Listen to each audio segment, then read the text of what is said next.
Hello दोस्तों, मेरे channel फिल्मी स्टोरीज में आपका स्वागत है।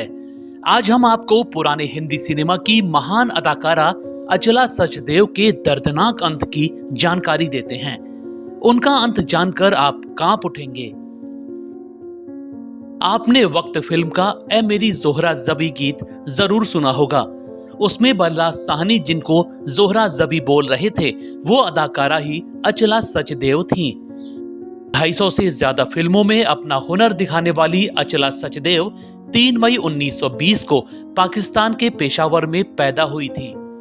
अचला ने पढ़ाई के साथ बहुत कम उम्र में नौकरी शुरू कर दी थी। वो पहले ऑल इंडिया रेडियो लाहौर में रेडियो जॉकी हुआ करती थी। बंटवारे के बाद वो ऑल इंडिया रेडियो दिल्ली के लिए सेवा देने लगी। अचानक साल 1938 में अचला को हिंदी सिनेमा में एक फिल्म मिल गई। नाम था फैशनेबल वाइफ। इसके बाद अचला जी को कई और फिल्में मिली। इनमें राही, सबसे बड़ा रुपया, मेरा नाम जोकर, संपूर्ण रामायण, दिल एक मंदिर, संगम, प्रेम पुजारी और हरे कृष्णा हरे राम जैसी फिल्में थीं। मगर 1965 में एक फिल्म आई जिसने उनका करियर बुलंदी पर पहुंचा दिया। वो फिल्म थी वक्त, जिसमें बल्ला साहनी लाला बने थे और अचला उनकी पत्नी। इस फिल्म ने अचला को घर घर पहचान दिला दी थी। इसके बाद अचला को डायरेक्टर यश जौहर का साथ मिल गया। अचला ने अपनी अदाकारी का जादू यश जौहर की कई मशहूर फिल्मों जैसे दाग, चांदनी और दिलवाले दुल्हनिया ले जाएंगे में भी दिखाया। 2003 में आई फिल्म कल हो ना हो में वो आखिरी बार नजर आई थी। निजी जीवन की बात करें तो कम ही लोगों को पता होगा कि अचला की पहली शादी कम उम्र में ही टूट गई थी। पहली शादी से उनका एक बेटा ज्योतिन भी था, जिसकी जिम्मेदारी अचला ही संभाला करती थी। अचला को यश जौहर की फिल्म के सेट पर फिर से प्यार हो गया था। वो यश की फिल्म की शूटिंग कर रही थी।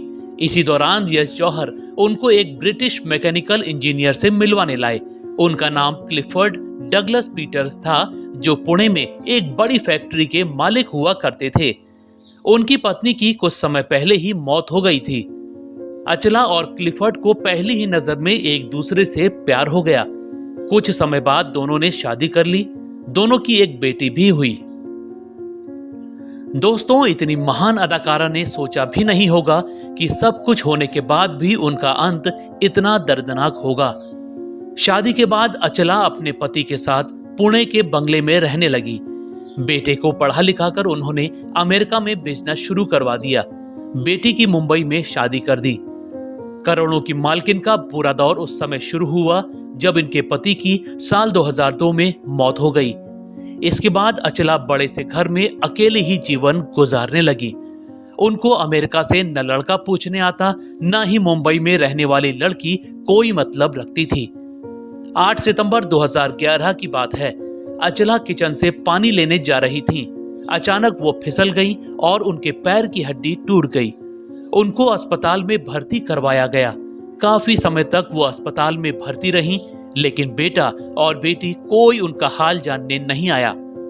साल 2007 में उन्होंने अपना फ्लैट जनसेवा फाउंडेशन को दान कर दिया था।